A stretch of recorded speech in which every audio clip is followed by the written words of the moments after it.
بسم الله الرحمن الرحيم منهن جزاء ثم ادعهن يأتينك سعيا واعلم أن الله عزيز حكيم مثل الذين ينفقون أموالهم في سبيل الله كمثل حبة أنبتت 7 سنابل في كل سنبلة 100 حبة والله يضاعف لمن يشاء والله واسع عليم الذين ينفقون أموالهم في سبيل الله ثم لا يتبعون ما أنفقوا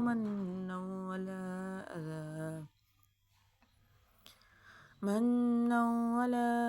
أذى لهم أجرهم عند ربهم ولا خوف عليهم ولا هم يحزنون قول معروف ومغفرة خير من صدقة يتبعها أذى والله غني حليم يا أيها الذين آمنوا لا تبطلوا صدقاتكم بالمن والأذى كالذي ينفق ماله رئاء الناس ولا يؤمن بالله واليوم الآخر فمثله كمثل صفوان عليه تراب فأصابه وابل فتركه صلدا لا يقدرون على شيء مما كسبوا والله لا يهدي القوم الكافرين ومثل الذين ينفقون أموالهم ابتغاء مرضات الله وتثبيتا من أنفسهم كمثل جنة بربوة أصابها وابل فآتت أكلها ضعفين فإن لم يصبها وابل فطل والله بما تعملون بصير أيود أحدكم أن تكون له جنة من نخيل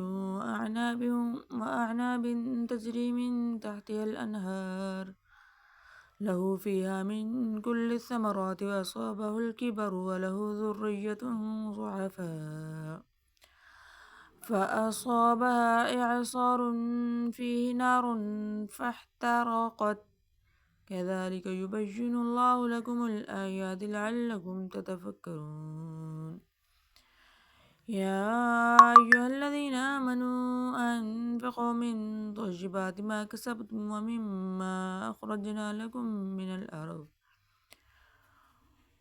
ولا تيمموا الخبيث منه تنفقون ولستم بآخذه إلا أن تغمزوا فيه واعلموا أن الله غني حميد الشيطان يعدكم الفقر ويأمركم بالفحشاء والله يعدكم مغفرة منه وفضلا والله واسع عليم يؤتي الحكمة من يشاء ومن يؤت الحكمة فقد أوتي خيرا كثيرا وما يذكر إلا أولو الألباب وما أنفقتم من نفقة أو نذرتم من نذر فإن الله يعلم وما للظالمين من أنصار إن تبدوا الصدقات فنعم ما هي وإن تخفوها وتؤتوها الفقراء فهو خير لكم ويكفر عنكم من سيئاتكم والله بما تعملون خبير ليس عليك هداهم ولكن الله يهدي من يشاء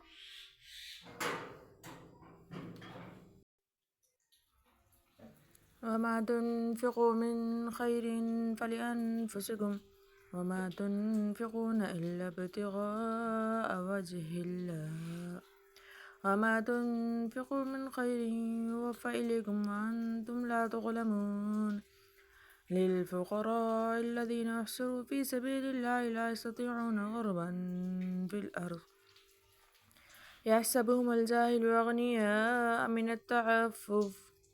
نعرفهم بسيماهم لا يسألون الناس إلحافا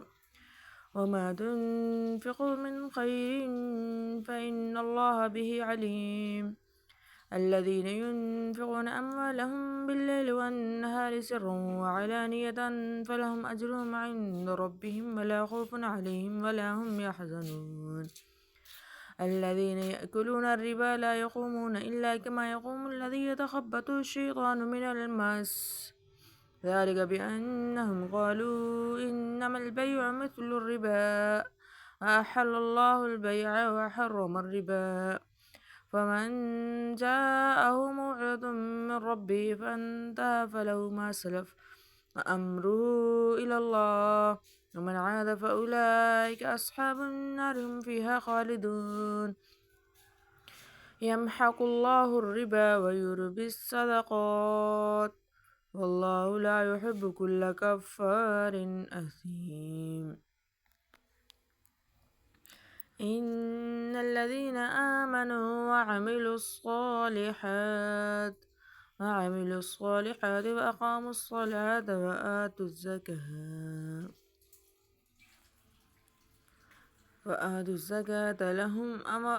الزكاة لهم أجرهم عند ربهم ولا خوف عليهم ولا هم يحزنون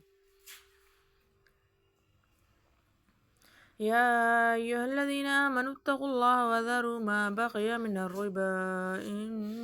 كنتم مؤمنين فإن لم تفعلوا فأذنوا بحرب من الله ورسوله وإن تبتم فلكم رؤوس أموالكم لا تظلمون ولا تظلمون وإن كان ذو عسرة فنزرة إلى ميسرة وأن تصدقوا خير لكم إن كنتم تعلمون واتقوا يوما ترجعون فيه إلى الله ثم توفى كل نفس ما كسبت وهم لا يظلمون يا أيها الذين آمنوا إذا تداينتم بدين إلى أجل مسمى فاكتبوه وليكتب بينكم كاتب بالعدل ولا يأب كاتب أن يكتب كما علمه الله فليكتب وليملل الذي عليه الحق وليتق الله ربه ولا يبخس منه شيئا فإن كان الذي عليه الحق سفيها أو ضعيفا أو لا يستطيع أن يمله فليملل وليه بالعدل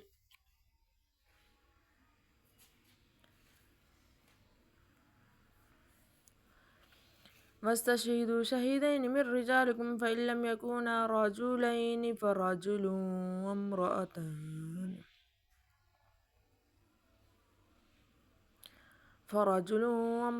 ممن ترغون من الشهداء أن تضل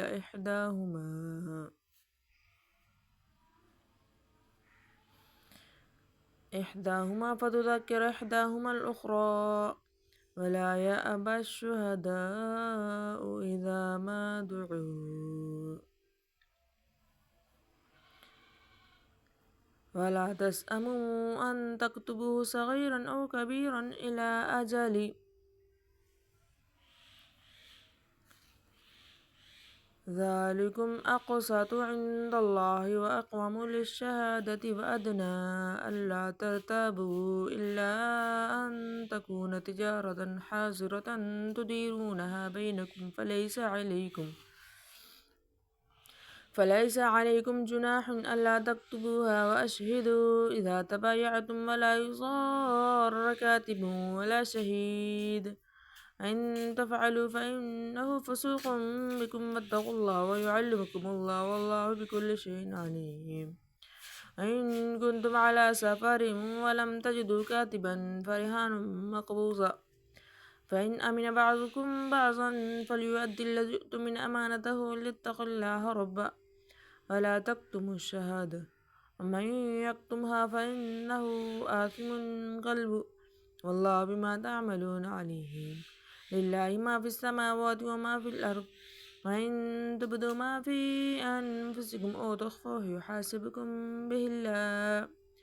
فيغفر لمن يشاء ويعذب من يشاء والله على كل شيء قدير آمن الرسول بما أنزل إليه من ربه والمؤمنون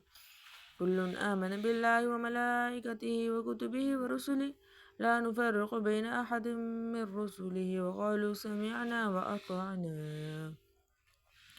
غفرانك ربنا وإليك المصير لا يكلف الله نفسا إلا وسعها لها ما كسبت وعليها ما اكتسبت ربنا لا تؤاخذنا إن نسينا أو أخطأنا ربنا ولا تحمل علينا إصرا كما حملته على الذين من قبلنا ربنا ولا تحملنا ما لا طاقة لنا به واعف عنا واغفر لنا وارحمنا أنت مولانا فانصرنا على القوم الكافرين صدق الله العظيم.